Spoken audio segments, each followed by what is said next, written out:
The right number is there's no rule. The right number is that the control room sees how much energy each battery has, and some sort of algorithmic dispatch can then work out how long it can dispatch it for. So no rule is what we're aiming for. No rule. Yeah.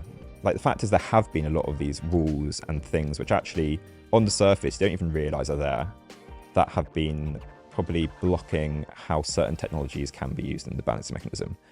Hello and welcome back to Transmission. Today, Quentin is in the studio with Modo Energy's GB market lead, Wendel Hortop. The conversation takes a deep dive into the workings of the GB market over the last couple of months. As always, if you are enjoying the podcast, please hit subscribe so you never miss an episode. And with that, let's jump in.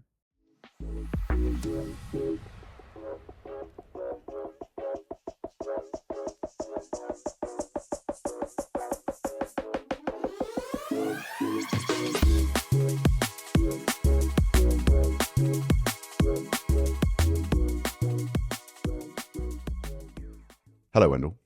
Hi, Q. And hello, listeners. This week, we've got something a bit different. We're going to talk about what on earth's been going on in battery storage. And we've had a rough few months in revenue terms, to say the least. Yeah. Would you agree? Definitely. And so we're going to have a go at explaining what's happened. We're going to ask some difficult questions. Well, I'm going to ask you a lot of difficult questions, Wendel. All right, I guess we should start at the index, right? So we're going to let's talk about pounds per megawatt, or actually let's set some parameters or some guardrails for this conversation about how we're going to talk about numbers and batteries and all that. What is the index and how are we going to do this conversation? Yeah, so the index is essentially what Modo tracks. It's the average revenue batteries earn in different markets. So we kind of track that by sort of half hour, but usually you look at it on a monthly basis. And we put those numbers in a pound per megawatt per year basis. So you can compare month to month, year to year, just with one single figure. Okay, so when we talk about numbers, we're going to be grossing up to yearly and annual. And all of that's a little bit naughty sometimes because you lose some fidelity in the numbers. But the industry thinks about things in pounds per megawatt per year. And so we're going to stick to that parlance. Yeah. So I guess, what's been going on with the index? Well, this winter, so November to February, that has averaged £27,000 per megawatt per year. And that's across frequency response, wholesale trading, and also revenues from the balancing mechanism. Does that include capacity market? That doesn't include the capacity market. On average, the capacity market is worth an extra £13,000 per megawatt per year. Okay. But that is like pretty dependent on what contract you were lucky or unlucky enough to get. Okay, so the last 6 months or so, if you've got a capacity market contract, you're looking at around £40,000 a megawatt per year. But there's some big variance in there between the best performing assets and the worst performing assets, right? So this is on average, but is that number good or bad? I mean, it's all relative, but I think we can say it's bad. Mm-hmm. So if you compare to kind of historical numbers, so for all of 2023, batteries earned on average £57,000 per megawatt per year, so excluding capacity market. But back in 2022, that number was 153,000. And the last time we saw anything this low would be back in like 2020, 2019. And the background to this is there's been a ton of batteries built. I mean, how many gigawatts do we have right now? What 3.8, 3.9 gigawatts. Okay. Now operational. Okay. For an electricity system that has peak demand of less than 40 gigawatts now, we should talk about peak demand later, but less than 40 gigawatts. And we've got about 4-ish online right now of batteries for 1 and 2 hour systems. And then we're going to put another few gigawatts of batteries on the system in the next 18 months. What does that look like? We would expect to see at least another 2 gigawatts online this year. But like that could be 3 gigawatts if everything comes online, kind of based on timelines they expect. But then every year beyond that, it just goes up and up and up. Mm-hmm. If you look at sort of, who's got capacity market contracts, what's been announced in the press, by 2027, we could see over 10 gigawatts operational. And folks building battery assets in general, I'm going to really oversimplify here, but in general, the business case is or was some frequency response for the first couple of years, and then saturation hits, and then essentially you're building based on a belief or a business case that depends on volatility, price volatility in power markets and wholesale markets. But you're making a bet essentially that there's going to be lots of renewables coming on the system, lots of intermittency, lots of old thermal plant retiring, all of these big macro things, which we'll talk about in a minute, but most of them are still true, right? Yeah. But what has happened is we've crossed the bit between mostly frequency response and mostly frequency response to mostly other things, right? So what's going on with frequency response? So frequency response, essentially, it's no longer the primary revenue driver for batteries in Great Britain. So I think anytime, even before November, the majority of revenues batteries earn on average was from the frequency response markets. And that's even since we said saturation had happened sort of at the back end of 2022. So if you kind of look at, well, if you look at kind of our index, if you look at kind of the proportion of revenues from frequency response, it's basically 90% plus of revenues as far back as time goes for batteries. As of November onwards, it's down to maybe 10%, even as low as like 5% at some points this winter. So there are periods where, just to get this right, for our index, which is the average earnings for batteries, there are periods where frequency response is only 10% of the total revenue stack for batteries. Yeah. That is such a big change. Yeah, and I think there's been kind of two things. So I mean, we've talked about saturation a lot. It's been well like kind of forecast, and we knew it was coming, but no one really, I guess, knew what the end would look like. And I think we now know what the end looks like, which is that batteries would essentially take frequency response contracts for almost nothing. Well, just a comment here. I mean, I've got to come clean. I didn't expect some of these frequency response prices to go as low as they have. I actually thought even with saturation, so yeah, we'll just talk about saturation for a second, which is there's now more megawatts of batteries than there are megawatts of contracts in these markets. So you now have a proper supply and demand curve, and the market is now pricing in what the market really believes these services are worth. There's been some peculiar things that have happened with the frequency response market, with negative pricing and the way people register and getting paid for stuff and willing to take like such low price on some products. I got to say, I didn't expect it going this low in frequency response markets. No, like I think, like if you just looked at the fundamentals of it, which is that in a saturated market, you would expect, and so essentially people operating batteries to bid in at roughly what they think they could earn in other markets. And the number generally got to is maybe like, okay, £5 per megawatt per hour, maybe even dropped to like £4. But what we've seen this winter is like sort of systems taking contracts for like, say, £1. And you're doing a lot of work for that £1 per megawatt per hour. Yeah. It's like, this is the thing, right? Yeah, you're still delivering exactly the same service. Like you've still got exactly the same kind of requirements to do all the metering, respond within sort of, yeah, like under half a second. So everything's still exactly the same. It's just you're getting paid a fraction of what you once were. And the reason for this is there just hasn't been the volatility in the wholesale market. It's all about opportunity cost, right? If you're doing frequency response instead of something else or alongside something else. And yeah, this winter, there just wasn't anything like the volatility we expected. Can you just talk about that for a second, Wendel? So the easiest way to look at it is to look at the spread that you'd earn in a given day if you were to just buy at the lowest price in the day ahead market and sell at the highest price. Doesn't kind of like perfectly represent what batteries earn, but it's a pretty good proxy for it. So this winter, that spread has been, I think, between kind of £60 and £70 per megawatt hour on average. Well, can we just talk, before we talk about this winter, Yeah.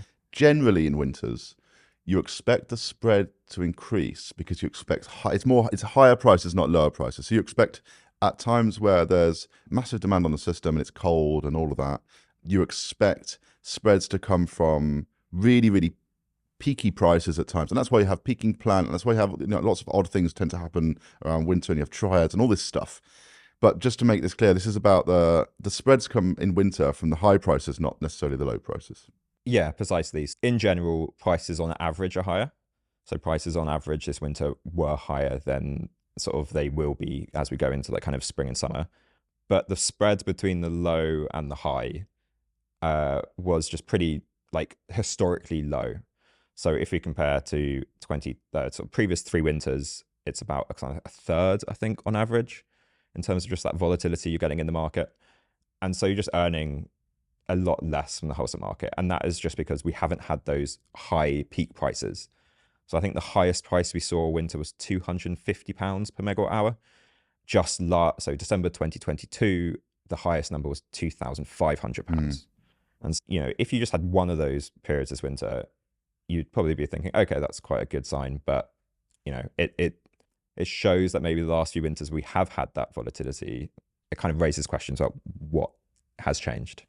So the lack of high prices this winter, even for small and short periods, which is where everybody really earns their crust in the winter and all of that, It affects batteries, but look, we've got to talk about the rest of the system as well, because the lack of high prices has a big impact on other units. I mean, if you're a gas generator, say you're a CCGT or you're a peaking plant, it's been a tough period as well. Yeah. So I mean, so yeah, the very reason we haven't had those high prices because essentially the times when peaking plant have actually been running and therefore like setting the price in the wholesale market has been just a fraction of the time. You know, or those plants would have been doing very, very well back in like 2022 when we saw kind of like massive gas price volatility and wholesale price volatility. But this winter, if you're a gas peaker, you may have been running only kind of like like 1% of the time, maybe like 5% of the time. And so yeah, I think it's not just batteries that are being affected by this kind of wholesale market conditions. If you're sort of a traditional generator, it's definitely going to be hitting as well. Yeah, I mean, if you've got peaking plant, you're expecting to get a couple of thousand run hours a year, and you're getting 10% of that. That's tricky as well. I guess the point I'm making is anybody really making money in this market? And actually, I think there are some, right? So if you have access to subsidies, well, let's just talk about that for a second. Is wind making money in this market? Yeah, I mean, if you're a wind farm and you have your CFD, you have your kind of renewable obligation subsidy, you're sort of making what you were a year ago. I mean, nothing's really changed for you because you've got that essentially fix. You're just being topped up by the subsidy. Yeah. Similarly, if some big generators were smart enough to sort of forward sell their power maybe a year ago when the forward curves of electricity were so much higher, they're probably also have done quite well this winter. But anyone who sort of, I guess, yeah, had not been subsidized, who hasn't sort of contracted forward revenues, I think would have been hit pretty hard.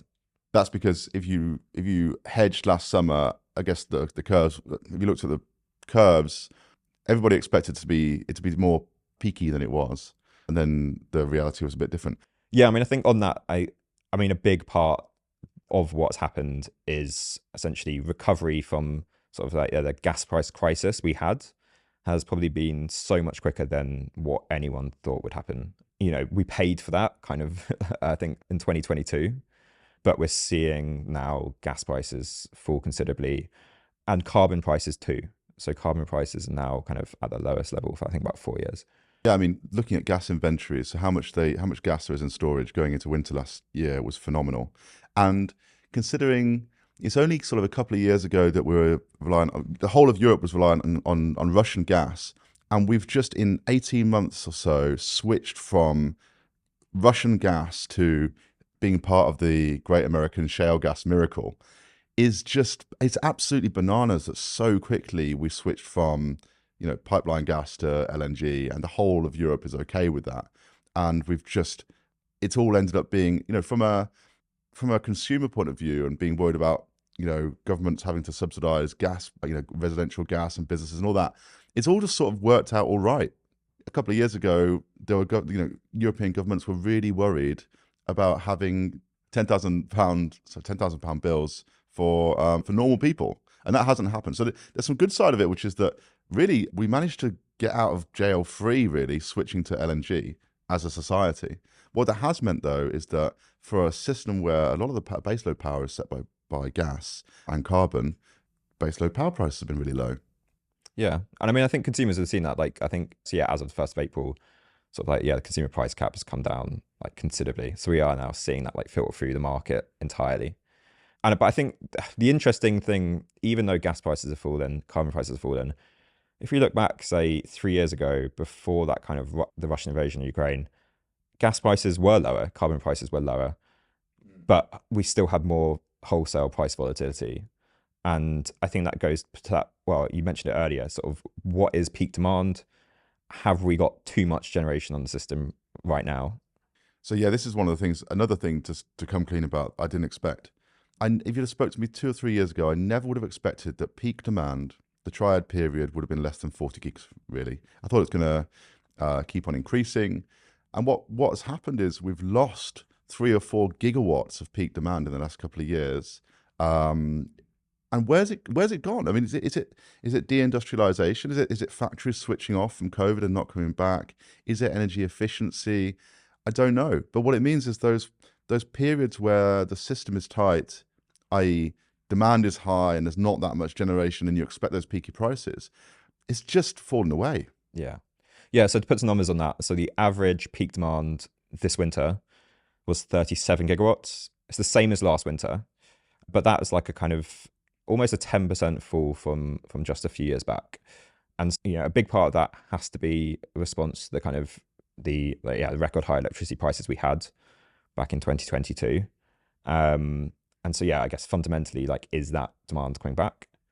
But another big part of it is actually so improved energy efficiency and just more and more renewables on the system, which is essentially kind of behind the transmission meter.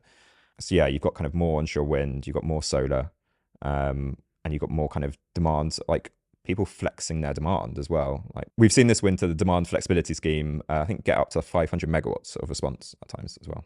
But still, we should do the work on this. 37 gigawatts of peak demand. So if we can compare that to ERCOT, for example, in Texas, ERCOT's around the 80-something gigawatts. I can't remember the exact numbers. But they're adding, I think, 4 gigawatts year on year, peak demand. And yes, it's hot, and yes, that comes in summer period. But they're just adding a lot of industry in Texas. Texas is, just adding lots of demand. So lots of manufacturing, lots of demand. It's just growth. It's a growth story. I wonder whether... I really want to know how much of this 37 gigawatts from 40, how much that difference comes from good stuff like saving energy and behind the meter generation, or whether it really is, is it a canary in the coal mine for an economy that actually is going the wrong way with industry and manufacturing. I actually wonder whether peak demand peak power demand in a world that's electrifying, demand is a pretty good proxy for GDP growth. But we should do the work on that, see whether that's coming from good stuff or bad stuff. But I just never imagined 37 gigawatts would be the peak in 2023, 2024. So I mean, if you measure that up against what we've got in this country for generation, we've got sort of 27 gigawatts of combined cycle gas turbine generation. How much? Like 5 gigawatts of nuke capacity? It changes. But then we've also got 9 gigawatts of interconnected capacity now. So we had the kind of 1.4 gigawatt Viking link with Denmark come online this winter. And we've got to talk about interconnectors. Well, so I mean, of that 9.2 gigawatts, we've got sort of 1 gigawatt of interconnection with Ireland. And generally, Ireland is similar to us, but actually higher price. So most of the time, we're exporting to Ireland. But every other sort of market that we're interconnected with has a generally lower price than the UK. Especially so France, which has had kind of all this nuclear capacity come back online this winter. So that's kind of any time we've remotely had a high price here, we're just importing maybe like 4 gigawatts from France. We've got Norway with all of its sort of hydro. Denmark with all of its wind. Itself. Essentially, interconnectors currently are definitely suppressing peak prices here in the UK. We've got to come back to the index, though, because there are a couple of assets that are... It's not all doom and gloom. There's some assets that are actually doing pretty well. Whilst the average is low, there are some, particularly 2-hour assets, which are doing well. Pillswood, for example, a couple of others that have done well in the last couple of months. And then with the capacity market contract, the best performing assets can see revenues around the sort of 65, 70,000 pounds mark, which with higher interest rates and cost of capital, that's in the money, but it's just about on the cusp of it. So the point here is, whilst we have had a few rough months, there are some assets that are still doing just about all right. And you don't build a 15-year asset and then start worrying about the month on month.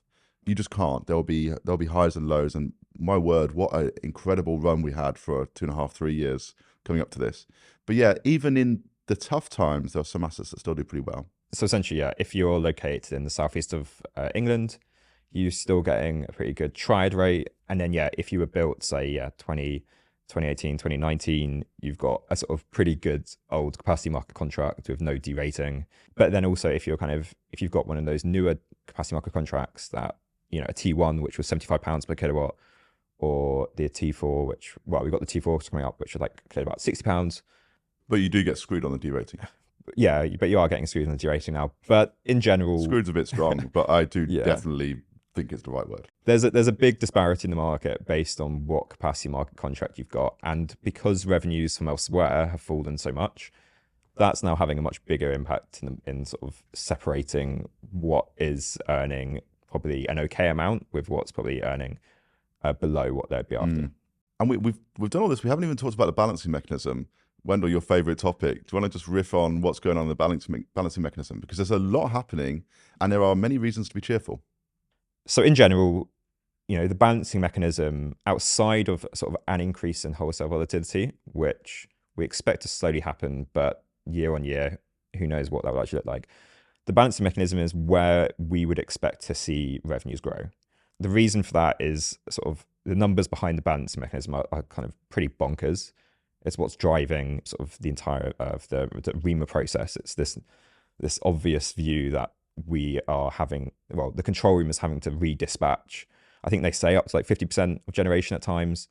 Yeah, what do you mean by the numbers are bonkers? Is it the pounds or the megawatt hours or what is it?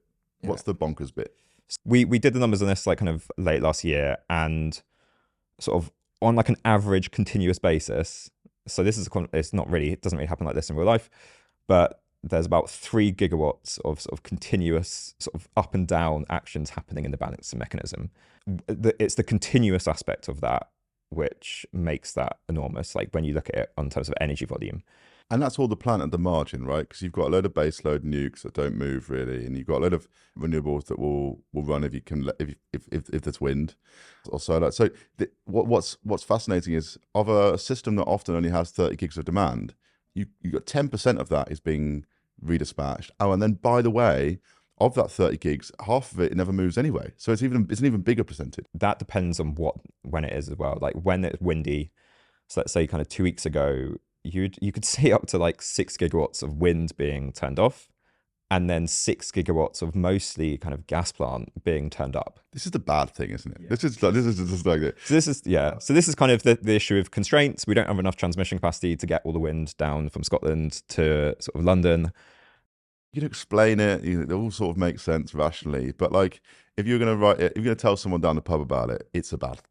Yeah, and so if we of that like kind of 3 gigawatt number, we had about half are these kind of system actions. So solving constraints, solving kind of voltage problems. But then the other half is actually just kind of like continuous sort of energy balancing. So that's basically balancing supply and demand it might be a gas plant kind of trips when it's ramping, or sort of wind generation is a bit later to kind of increase than what was forecast. So even just that on its own is still a pretty sort of massive requirement of energy. And the reason this is important for batteries is that, I mean, to date, there's been this problem of this thing called skip rates. Essentially, batteries just not getting used as much as they could do for a lot of that volume, despite often being one of the lowest priced kind of solutions. And being skipped in the merit order. Yeah, so skip there just means essentially something that was more expensive was used instead. So quite frequently, that could be turning up sort of gas plant, but it's actually a lot of the time also like using pumped hydro. And this is outrageous, right? This is outrageous. I want to go hard about it. This is insane, right? There must be a good reason for it. I think, it's hard. Like within the kind of the way that the control room works, you've got control room engineers making decisions, making manual dispatch instructions to these assets. This is sort of like a system which, like, the shape of that hasn't really changed, or I don't know, really, for like probably 20 years or so. But it is easy to throw the control room engineers under the bus, and I don't think but we should get one of those on, because I bet there's a lot more to it. Yeah. Well, we know there's a lot more to it, right? To sort of look at it in context, like if I need a very short term amount of like let's say 500 megawatts. What I could have done before if I was in the control room is go and sort of tell, maybe 10 to 15 different batteries, okay, I need you for this amount. But then each of those, they need to create like an instruction for and send that. Each of those might take 30 seconds to do. Very quickly, you've run out of your minute, 2 minutes that you need to get that action in time for. So instead, they tell Norwig to deliver it in one big go instead. And that kind of makes sense. Like, it's not a... Do buzzword bingo for blaming Norwig for us. Blaming the control room, blaming Norwig. And I think that's the thing. That makes sense within the kind of constraints of what's been available to those engineers in the control room. So they've got to keep the lights on. Yeah. And that's a tough job. And there's loads of stress. And actually, would you rather get that power from one place or 15, 20 different places. Yeah. And so, And by the way, we also don't want the lights to go out. So it's all very well complaining about this, but what would be even worse is if they did their job badly and the lights went out. yeah. And what has been positive is, I think it was, beginning of December, we saw the launch of the open balancing platform. And so this is kind of like the next generation of like computer systems within the control room, which is attempting to kind of solve this problem. It's basically creating better tools, better sort of just like underlying software that can deal with the problem of having to dispatch more and more sort of volume, but also just more and more like actual like units. And so that came with this thing called bulk dispatch, which essentially means that a control room engineer can, so in that example of that, like needing 500 megawatts, they just can they can say, okay, I need 500 megawatts, 15 minutes. They put that into the algorithm, and the algorithm will say, okay, here is the least cost option. I can get that for you. And I'm going to send all those instructions to maybe say 20, 30, 40, 50 battery units. And then they get that response. And so that is sort of, I mean, it's pretty fundamental change to how these different technologies can be used in the control room. The other thing we've had is the start of the sort of, recognizing that batteries have been limited in the duration of dispatch they can be used for. So there's been this thing called the 15-minute rule, which essentially just means that the control room could only know that they could, instruct a battery for up to 15 minutes. Is it actually a rule? Like everyone talks about the 15-minute rule. Is it just a thing that everyone calls it, or has someone written it down somewhere as a rule? That's a good question. The thing is with it actually hasn't been stuck to rigidly. At times we do see longer kind of dispatches happen. As a whole, you can sort of treat it that batteries won't get dispatched from that, which is a problem because actually most of sort of energy balancing actions are half an hour long. And so in March, we saw the change to 30-minute rule. So batteries can now be dispatched up to 30 minutes. It's not quite perfect, but there's kind of more stuff happening this year. Well, what's the right number? I don't really like rules in general, but if we're going to have one, should it be a 30-minute rule? Should it be an hour-long rule? Should it be a 20? What's the right number? I think the right number is there's no rule. The right number is there's no rule. The right number is that the control room sees how much energy each battery has, and some sort of algorithmic dispatch can then work out how long it could dispatch it for. And that is where they're aiming to get to.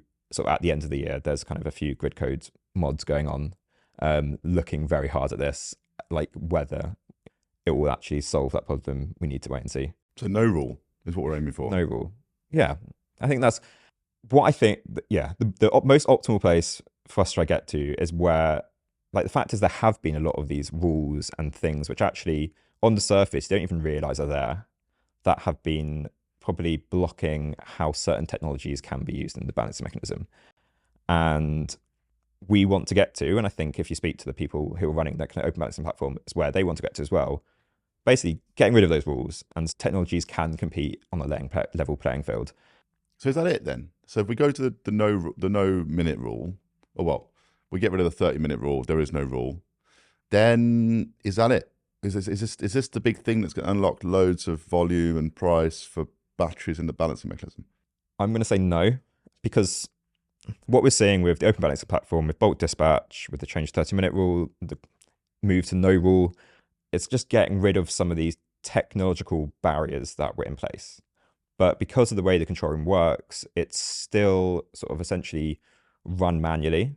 There's a lot of actual kind of decisions that are taken on a human level that need to change. But do you mean skip rate? So yeah, essentially in that scenario of the engineer deciding to dispatch to Norwig rather than sort of 20, 30 individual battery units. I think what they should do is give these guys bonuses based on maybe the carbon cost of the actions they're taking. That would be the best one, I think. Or if they want to get more batteries used, then that should be part of the bonus plan or something. I don't know. You could end up with weird incentives and fear that the lights would go out. But I don't get it. If we get rid of this 30-minute rule and we've got bulk dispatch, what reason is there to skip a battery? Well, that's the thing. I think you're getting rid of those kind of, apart from system actions, I get that. Technical reasons as to why you would previously not skip. And then I think, then you'd hope that there's enough kind of pressure from an economic perspective or carbon perspective to basically, to just make sure that you are expanding how you use this technology. I think, yeah, it's kind of, you see it everywhere. It's just kind of like there's general, like, you know, resistance to change. There's like an inertia to sort of change happening. All very well. But if you're running more Yeah. expensive plant instead of Yeah. cheaper plant, and more carbon intensive plant instead of cheaper plant, and all the reasons that you have to do that have gone away, then there's let's see where we get to. So for me, I think the big thing is that, So I've got a bee in my bonnet about this. for me, I think the big thing is that we are going to see this year the sort of amount of batteries available in the balancing mechanism just go up and up and up and up. The more, every sort of megawatt more we get of capacity now, it's not going into frequency response, it's just going into the balancing mechanism. And it's going to get to a point where, you know, the control room will have to basically adapt and really shift sort of their behaviors to use battery storage. We should do the petition to change the name from balancing mechanism to the battery mechanism, because it's going to happen. And if we just get it out of the way now, then we can make a point. Yeah, if you look at all that energy balancing stuff, there's no reason why you couldn't just do that with batteries. The battery mechanism. Yeah. That's all it is. That's all it is. We've talked about most of the different markets now. I think we've covered everything. But we are in a period of lower revenues. It's pretty rough out there the last few months. But some assets are doing better than others, and location really matters. And we're excited about what's happening in the BM. Is there anything else we need to talk about, particularly about the future? I think if we look at this year, I think yeah, we've had this sort of slightly contradictory period where, in theory, the winter should be the most valuable period for batteries, but actually potentially this year is going to be the least valuable, because as we kind of go into spring, summer, we see actually increasing spreads because of negative pricing. This is your favourite topic of all, isn't yeah, it? I love negative pricing. And yeah, I mean, in the context of lower demand, more renewables, you know, last year we had a record amount of negative pricing. Was that 4% or something, wasn't it, last time? Yeah, I think it was like 78 hours of like zero or negative pricing last year. The whole year. That's the whole year. Hours. And so what that does for batteries is it creates spreads in the times when demand is sort of low as well as high. And I think that's the one kind of positive aspect for batteries, is that, you know, even in this sort of lower demand, sort of high renewable generation sort of world we're maybe in right now, there's still some value for them there. Whereas, you know, if I'm sitting on a gas peaker, I can't run all summer. So that's my short-term view. I think, yeah, we'll actually see the index probably increase into the summer. Because you've got the spreads, they just move further down. They're around the zero mark, not around the £100 mark or whatever. Yeah, and then beyond that, I think, yeah, it's just a case of watching what happens in the balancing mechanism, the battery mechanism. The battery mechanism. Thank you. I want $1 for every time someone uses that now. Well, that was fun, Wendel. We're going to do this again in probably 6 months' time after the summer period, and see whether we were right about your negative pricing and see what else is happening, particularly in the gas market. But for now, we'll leave it there.